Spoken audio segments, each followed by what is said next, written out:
মহান স্বাধীনতা ও জাতীয় দিবস উপলক্ষে মুক্তিযুদ্ধে শহীদ বীর পুলিশ সদস্যদের প্রতি গভীর শ্রদ্ধা নিবেদন করেন স্বরাষ্ট্র উপদেষ্টা অবসরপ্রাপ্ত লেফটেন্যান্ট জেনারেল মোহাম্মদ জাহাঙ্গীর আলম চৌধুরী, প্রধান উপদেষ্টার বিশেষ সহকারী মোহাম্মদ খুদাবক্স চৌধুরী এবং আইজিপি বাহারুল আলম।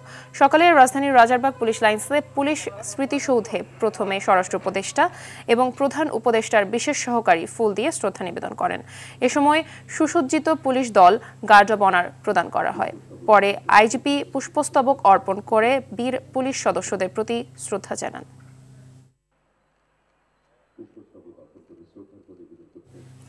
স্বাধীনতার ৫৪ বছর পূর্তিতে বিনম্র শ্রদ্ধা আর ভালোবাসায় মুক্তিযুদ্ধের বীর শহীদদের স্মরণ করছে গোটা জাতি।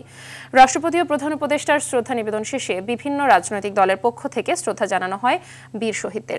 BNP, NCP, AB party, Zaker পার্টির পক্ষে শ্রদ্ধা জানান নেতারা।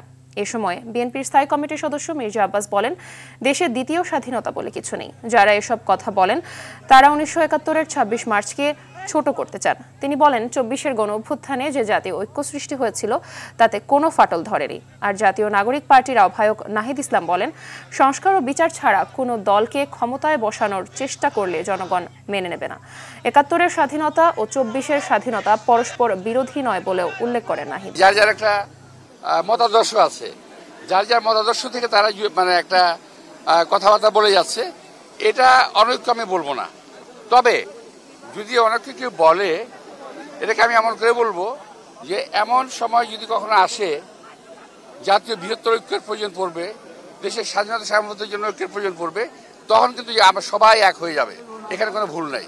আমাদের যাতে আর রক্ত দিতে না হয় জনগণের, এমনটাই আমাদের প্রত্যাশা। আজকের দিনে আমরা যে গণতন্ত্র, মানবিক মর্যাদা, সামাজিক ন্যায়ের জন্য লড়াই করেছি যুগ যুগ ধরে, এবং ২০২৪ সালেও আমাদেরকে ফ্যাসিবাদ বিরোধী আন্দোলনে লড়াই করতে হয়েছে, গণঅভ্যুত্থান করতে হয়েছে। আমরা চাই একটি গণতান্ত্রিক রাষ্ট্র ব্যবস্থা বিনির্মাণের মাধ্যমে এবং আমাদের যে শাসন কাঠামো, আমাদের যে গণতান্ত্রিক প্রতিষ্ঠানগুলো, সেগুলো আবার সংস্কারের মাধ্যমে পুনর্গঠন করে একটি গণতান্ত্রিক রাষ্ট্র তৈরি করতে।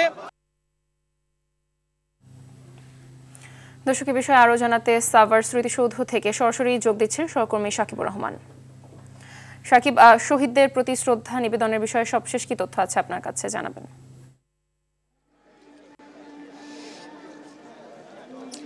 মাহবুব, আসলে যেহেতু ২৪ পরবর্তী স্বাধীনতা দিবস, সেক্ষেত্রে একটু ভিন্ন মাত্রাতে পালন হচ্ছে। সকাল সকাল কিন্তু সবাই শ্রদ্ধা জানিয়েছেন, তার মধ্যে রোজার দিন, যার ফলে কিন্তু সকাল সকালই যার মতো করে এসে শ্রদ্ধা জানানো শেষ করেছেন।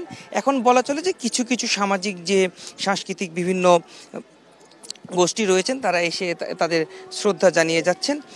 প্রধান উপদেষ্টা কিন্তু আজকে শ্রদ্ধা জানিয়েছেন, রাষ্ট্রপতি এবং প্রধান উপদেষ্টা ৫টা ৫৫ মিনিটে। এর পরবর্তীতে কিন্তু পুরো স্মৃতিসৌধ উন্মুক্ত করে দেওয়া হয় সাধারণ মানুষের জন্য, এবং তখন থেকে সাধারণ মানুষরা এখানে আসেন, এসে তারা তাদের শ্রদ্ধা জানান। রাজনৈতিক দলের পক্ষ থেকে শ্রদ্ধা জানানো হয়, বিভিন্ন সাংস্কৃতিক জোটের পক্ষ থেকে শ্রদ্ধা জানানো হয়। রোজার কারণে কিন্তু মানুষজন চেষ্টা করেছেন সকাল সকাল এসে শ্রদ্ধা জানাতে। এখন বলা চলে প্রায় শেষের দিকে আসলে সাধারণ মানুষের শ্রদ্ধা জানানোর কার্যক্রম। ২-১টি প্রতিষ্ঠান আসছেন, এসে তারা তাদের শ্রদ্ধা জানিয়ে যাচ্ছেন। রাজনৈতিক দলগুলো কথা বলেছেন, যেমনটি সংবাদে দেখছিলেন, এবং পাশাপাশি সাংস্কৃতিক বিভিন্ন জোট তারাও কথা বলেছেন। আসলে সবাই বলছে যে ২৪-এর পরবর্তী যে একটি বাংলাদেশ, একটি সুন্দর বাংলাদেশ চান। কোনো ধরনের হতাহত মানুষের মধ্যে যে বিভেদ, সেগুলো তারা চান না। সুন্দর একটি বাংলাদেশ বিনির্মাণ চান। পাশাপাশি অনেকেই নির্বাচনের কথা বলেছেন যে একটি সুন্দর যেন নির্বাচন হয়, যার ফলে একটি রাজনৈতিক দল বাংলাদেশে আসে, আর যেন কোনো ফ্যাসিবাদ মাথাচাড়া দিয়ে না উঠতে পারে, সেই কথাগুলো কিন্তু সবাই তাদের বক্তব্যে তুলে ধরেছেন। তো এই ছিল সাভার জাতীয় স্মৃতিসৌধ থেকে আমার কাছে সর্বশেষ। মাহবুবা, ধন্যবাদ আপনাকে।